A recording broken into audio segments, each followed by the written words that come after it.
What was that? Mercedes 1 and 2.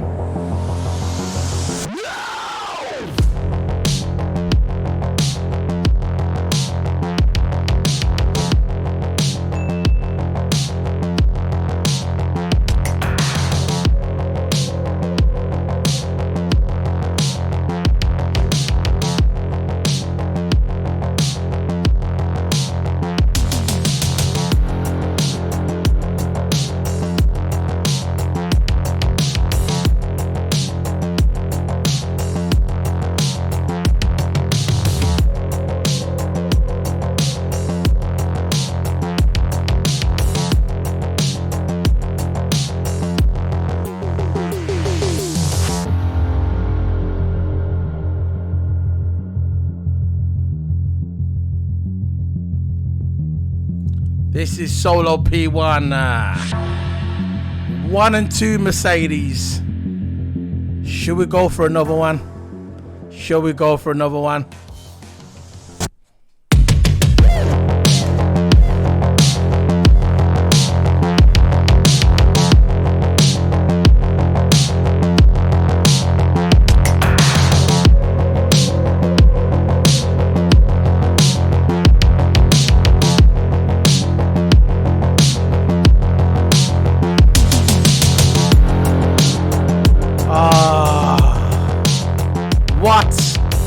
Great feeling. What a race. What a sprint. What a GP. And it's not even over yet. It is not even over. Who likes these sprint weekends? I do. I never used to like them before, but they're growing on me. Now, what happened there? What happened? What happened? Before I start this great moment, I'm going to give myself a coffee. Reward myself with a nice coffee.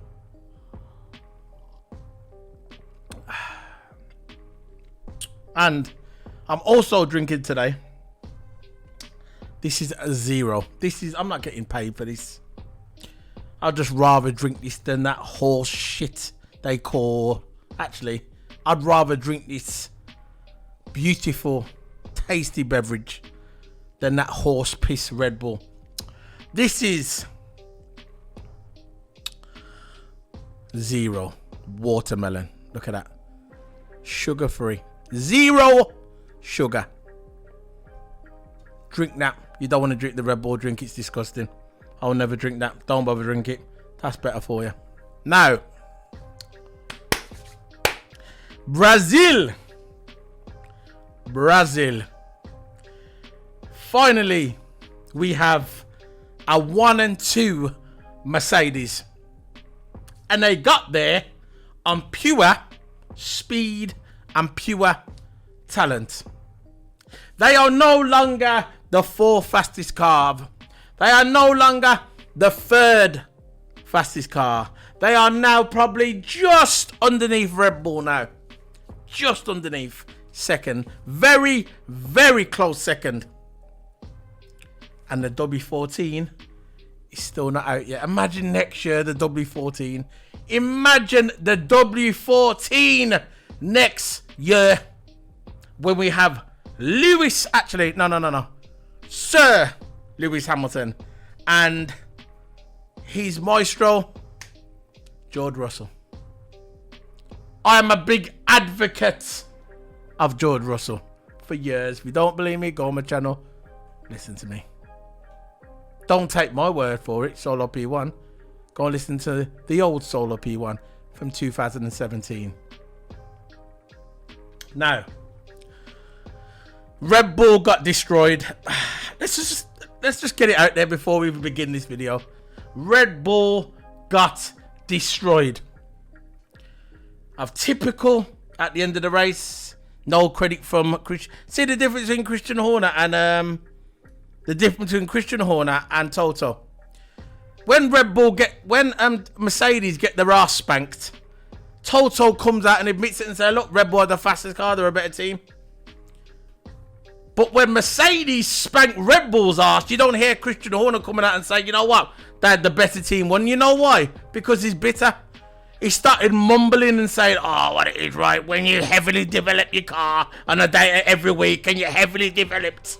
Saying that, stuttering with his red face. When you heavily develop your car, that's what happens. Come on. You know what I mean? You can't just give credit where credit's due, where your man got wiped out. Very simple. It's not early 2022 anymore. No.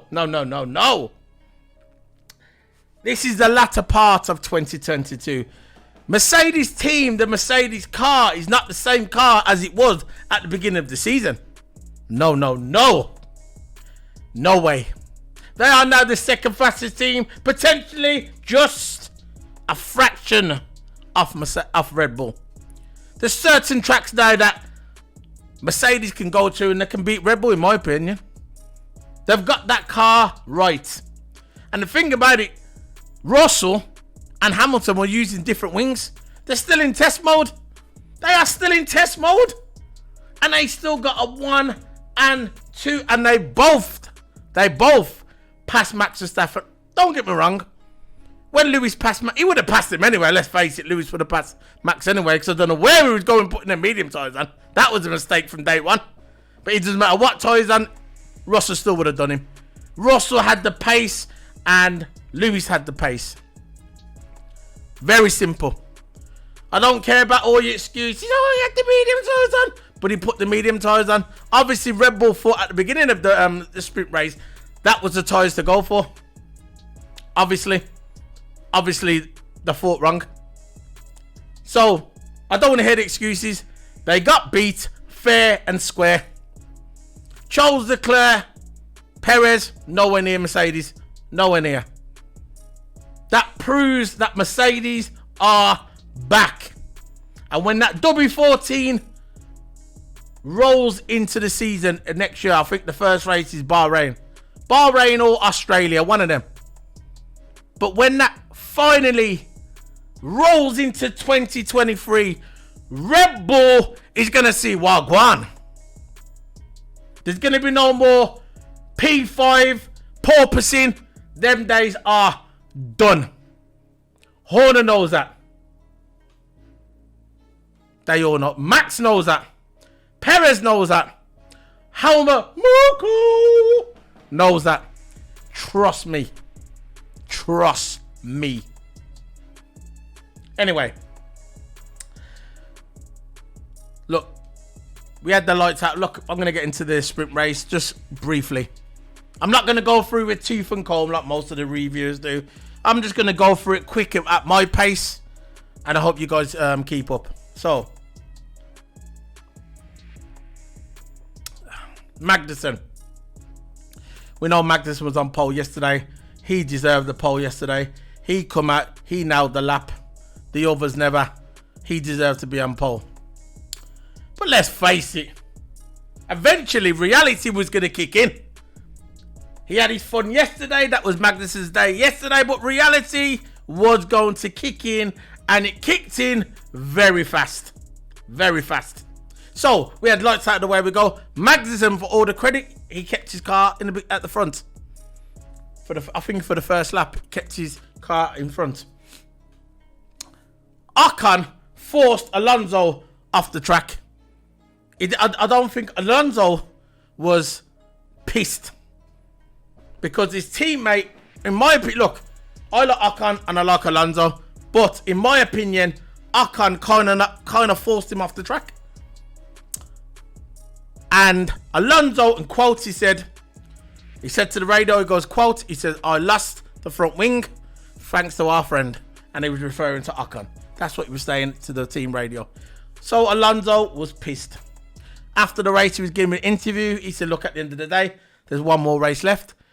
You can tell he wanted to say something else, but obviously it's the media. He's not going to air their the old Alonso would air the dirty laundry out in the public. But this time he just said, look, it's nearly over. We've got one more race to go, and that's it.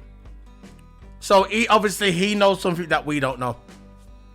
Lap 6, Lewis was power through all the people on the track. He was powering through. It was like fire and wax. I'm going to use that analogy. Fire and wax. I don't think anybody's used that analogy before. Google it. I've just made it up. So, lap 6, Lewis was powering through the track 4th, past Magnussen, and he went into 4th place. So, by this time, lap 6, Magnussen was in 5th place. But at the end of the day, we all knew what was going to happen. There's no way Magnussen was going to win this race. Let's just face it. He got pole yesterday, and he deserved the pole. I said it yesterday in my review. He deserved the pole, but there's no way he was going to win this race. If you thought Magnussen was going to win this race, you know nothing about Formula 1. Re-educate yourself. Just don't watch the sport. Because there was no way that Magnussen was ever going to do it. Never going to happen. Lap 9. DRS. Vettel got the DRS on his teammates. So we had drama in Alpine between Ocon and Alonso. And there was also drama in Aston Martin. Vettel got the toe off Lance Stroll. He got the toe, the DRS. Opened the DRS. And Lance Stroll conveniently moved over and forced Vettel onto the track and off the track onto the grass. And as soon as I saw that, I thought straight away, he's going to get a penalty. And I thought, why is he doing it to his teammate? I know there's only 2 races to go. We've got Brazil and we've got Abu Dhabi. But you never do that, man. Force you to. You know what it was like? It was a little bit like Hamilton and Rosberg 2016 Spain. It was similar to that. But you could see Stroll forced him off the track. It was something similar what he'd done to Alonso in Austin this year, where Alonso got the toe off him and then Lance Stroll conveniently just moved over. But further on down, he got a 10-second time penalty. Well deserved. I'm sorry, he deserved that penalty. That was dangerous. Forcing your teammate, and Vettel could have ended up in the barrier. That was a very dangerous move. They were at least going 150 miles per hour, maybe a bit more, and you don't just move over on your teammate like that. You don't move over like that on any driver. That was dangerous. So, lap 12, Russell and Max Verstappen. I have been waiting for this rivalry ever since George Russell was in Williams. I've been waiting so long. When I used to say to geeks online, all the Max Verstappen fans, Red Bull fans, I used to say, look, George Russell's better than Max Verstappen. They used to go, yeah, right. Yeah, right. How is George Russell better than Max Verstappen? Where does Max finish and where does George finish? I go, listen, you stupid idiot. You stupid geek. Yeah? George Russell is in a Williams. Max Verstappen is in a Red Bull. I said, as soon as George Russell gets in that Mercedes and they're both in equal cars or similar equal cars, you're going to see Wild One. You're going to see the true skill of George Russell. And today we saw it. Relentless George Russell. Lap 12. He tried at lap 12. He opened the ERS. Weren't good enough. He had the DRS as well. Weren't good enough. Max covered him off. Then again at lap 13, you could see George was clearly faster. And he tried again and it never paid off. And then lap 15, Russell was chasing him and he was very close. And all of a sudden, the yellow flag came out. And I was thinking it's got to either be Albon or it's got to be Tsunoda or Latifi. And who was it? Albon. I knew it was one of the three. So Albon brought it out. It was temporarily, then it went to green. And then at the end of lap 15, Russell got the run on Max Verstappen and it was done. Done. I was going. I was loving it. I was loving it. Lap 19. Look, from lap 15 to lap 19, Max Verstappen was dropping pace and he was holding up Sainz because Hamilton was getting the run on Sainz. By this point, Hamilton was thinking, you know what? Russell's in front. I'm coming. I'm having some of this. But you could see for at least 4 laps, Max Verstappen was holding up Sainz. so it could hold up Hamilton, because they knew that Hamilton had the pace. They knew. They fear Hamilton. They fear Russell, but they fear Hamilton. We all know that Red Bull fear Hamilton. So, finally, Sainz said, I ain't playing these stupid games. And Sainz dive bombed, late braked. Max Verstappen passed him. Max Verstappen hit his car against Sainz. I think, you know, look, I don't trust Max Verstappen. Knowing him, we probably tried to take Sainz out. It weren't happening. But he damaged his front wing a bit. Sainz passed him. And then further down the line at lap 20, Lewis passed Max. And it was race done. The way it finished, it was first, George Russell.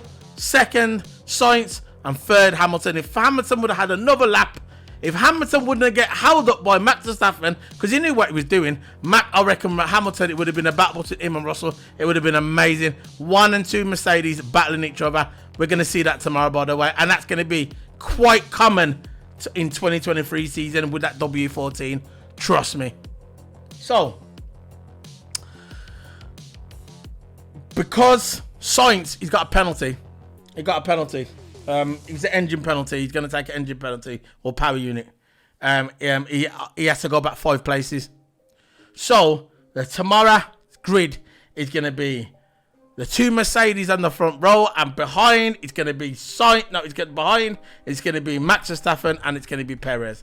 So it's going to be Red Bull versus Mercedes, or Mercedes versus Red Bull. However you want to look at it. But it's going to be box office tomorrow. This is what I've been waiting for. This is what I've been waiting for all season, for Mercedes to get their shit together.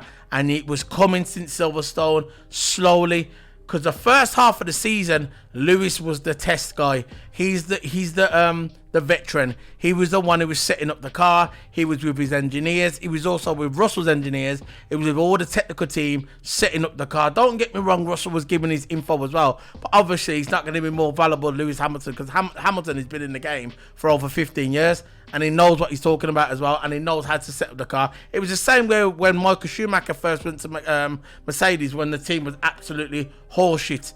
He went there in 2011 and 2012. He was setting up the car to try and get it good. And finally, he got a good Mercedes car. He left, and then Hamilton came and jumped in Michael Schumacher's car, and the car was ready to go in 2013. I know they didn't win it in 2013, but you could see it made improvement from 11 to 12 up to 13.